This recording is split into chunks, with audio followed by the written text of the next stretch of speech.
Here are the top stories for July 16th. On Thursday, July 16th, President Marcos said the government will expand its unified package for livelihood, industry, food, and transport assistance program.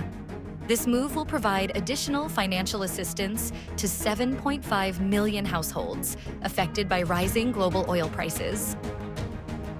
With the expanded program, 3.5 million beneficiaries of the Pantawid Pamilyang Pilipino program, or 4Ps, and the Walang Gutom program will receive a one-time payment of up to 2,000 pesos. Another 2.5 million poor and near-poor households identified by the 2024 Community-Based Monitoring System will also receive financial help. In addition, 1.5 million low-income workers and their families who are registered with the Social Security system will receive 2,000 pesos each month from July to December. Marcos explained that the Department of Social Welfare and Development and other agencies will run the program. The aid will be distributed through digital platforms. He said this expansion is meant to help Filipino families keep their buying power and soften the blow of higher fuel prices and global economic challenges.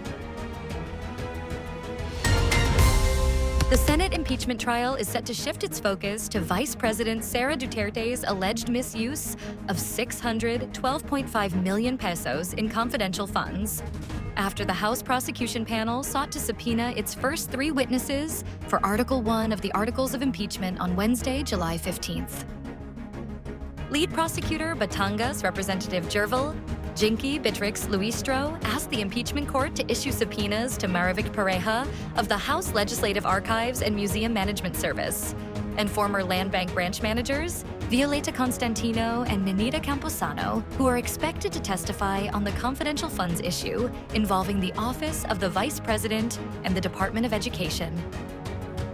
Luistro said the prosecution expects to conclude its presentation of evidence on Article 4 pertaining to Duterte's grave threats and sedition incitement on July 21st, with the confidential funds case expected to begin on July 22nd, following the possible testimony of National Bureau of Investigation Director Melvin Matibag. Malacanang rejected claims that the National Bureau of Investigation's planned probe into alleged anomalies in the 2019 Southeast Asian Games is meant to intimidate senator judges in Vice President Sara Duterte's impeachment trial, saying the agency is only carrying out its mandate to investigate possible corruption. Presidential Communications Office Undersecretary Claire Castro said the NBI does not need instructions from President Marcos to investigate reports of wrongdoing, adding that NBI Director Melvin Matibag decided to launch the probe after alleged irregularities were brought to his attention during a meeting in New Clark City. Castro also questioned why the investigation was being viewed as intimidation, stressing that the NBI has not identified any specific individuals as targets, and that authorities have a duty to investigate reported anomalies rather than ignore them. President Marcos and Singapore Prime Minister Lawrence Wong met at the SONA in Singapore on Wednesday, July 15th. They agreed to work more closely together in trade, artificial intelligence, investments, healthcare, and social development.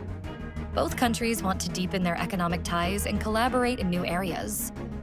The two leaders also agreed to work on new bilateral agreements.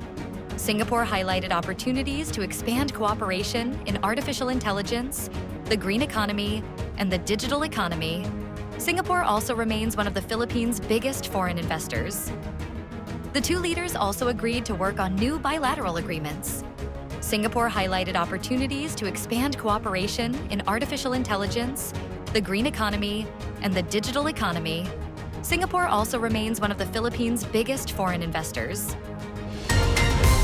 House Secretary General Cheloy Garafil said on Thursday, July 17th, that the House of Representatives will follow President Marcos's directive to keep this year's State of the Nation address simple, low-key, and dignified. The event is scheduled for Monday, July 27th at the Quezon City Batasan Complex. Garafil shared that House Speaker Faustino Boji D. III has also called for a more modest SONA, without a red carpet or long gowns. She said guests, especially women, are encouraged to wear simple Filipiniana attire, and House members will be reminded to avoid ostentatious outfits. About 1,000 guests are expected inside the plenary hall, with a similar number outside. Senators will also be present since the SONA will be delivered during a joint session of Congress. Garfield said this year's SONA will follow last year's simpler format because of the country's current situation. Stay updated with the latest news. Visit our website at www.mb.com.ph or follow us on social media. Thanks for tuning in to the Manila Bulletin Daily Rundown.